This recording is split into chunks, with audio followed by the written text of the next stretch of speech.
నేనేమంటానంటే లాజిక్ లేని వాళ్ళు కనీసం ఒక పద్ధతి లేకుండా విమర్శిస్తే దానికి మీనింగ్లెస్. నేను అడుగుతున్నా సమాధానం. నేను నలుగురు పిల్లలకి ఇస్తున్నాను కదా, మీకంటే 3-4 వేల కోట్లు ఎక్కువ ఇస్తున్నాను కదా, 12,000 కోట్ల రూపాయలు ఎక్కువ ఇచ్చాను కదా, ఒక ఎన్టీఆర్ భరోసాలో అన్నా క్యాంటీన్లు పెట్టాం కదా, 6,500 కోట్లు అదనంగా నేను రైతుకు ఇస్తున్నాను కదా, అదే సమయంలో 90% డ్రిప్ ఇరిగేషన్ ఇచ్చాను కదా, అదే సమయంలో ఎక్కడ ఎంఎస్పి ప్రాబ్లం ఉంటే అక్కడ కొంటున్నాం కదా, కోకో కొన్నాం కదా, మ్యాంగోకు 4 రూపాయలు కేజీకి ఇస్తున్నాం కదా, పొగాకు కొన్నాం.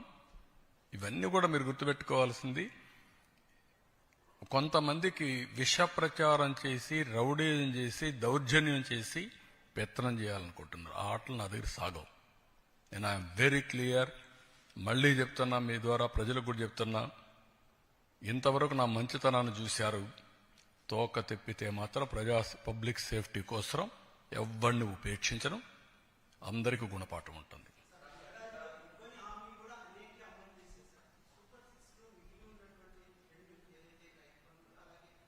రైతు బంధుని చెప్తాను. అందుకే రైతు ఇచ్చేది అన్నదాత సుఖీభవ 20వ తారీఖున గవర్నమెంట్ ఆఫ్ ఇండియా ఇస్తారు. ఫస్ట్ ఇన్స్టాల్మెంట్ మేము కూడా ఆ రోజు చేస్తున్నాం. రేపు ఈ నెలే. రెండోది ఆగస్టు 15న ఆర్టీసీ ఉచిత ప్రయాణ సౌకర్యం కూడా ఉంటుంది. ప్రిపరేషన్స్ అవుతున్నాయి. ఆ రోజు లాంచ్ చేస్తున్నాం. ఆడబిడ్డనిది P4కి లింక్ చేశాం. ఉద్యోగాలు పెద్ద ఎత్తున ప్రయత్నం చేస్తున్నాం. స్కిల్ డెవలప్మెంట్గా నిరుద్యోగులుంది లింక్ చేస్తాం. కాబట్టి 6 సూపర్ 6 అయిపోయినాయి. గుర్తుపెట్టుకోండి. ఇంకెవడన్నా సూపర్ 6 మాట్లాడితే అతనికి నాలుక మందం తప్ప ఇంకోటి కాదు.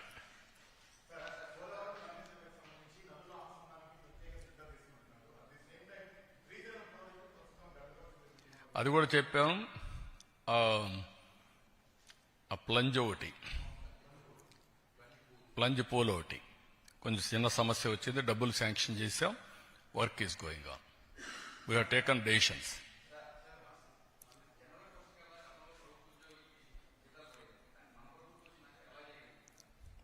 నేను ఒకటి కాదు, మీరు గుర్తుపెట్టుకోవాల్సింది, ఇబ్బందులు చాలా ఉన్నాయి. దిగమింగి అనునిత్యం రోజుకు 1 గంట అయినా నేను ఫైనాన్స్లో కూర్చొని మాట్లాడుకుంటున్నాం. ఏ విధంగా చేయాలని అన్నీ ఆలోచిస్తున్నాం. అది కూడా ఒక రైట్ టైంలో మీతో మాట్లాడతాను.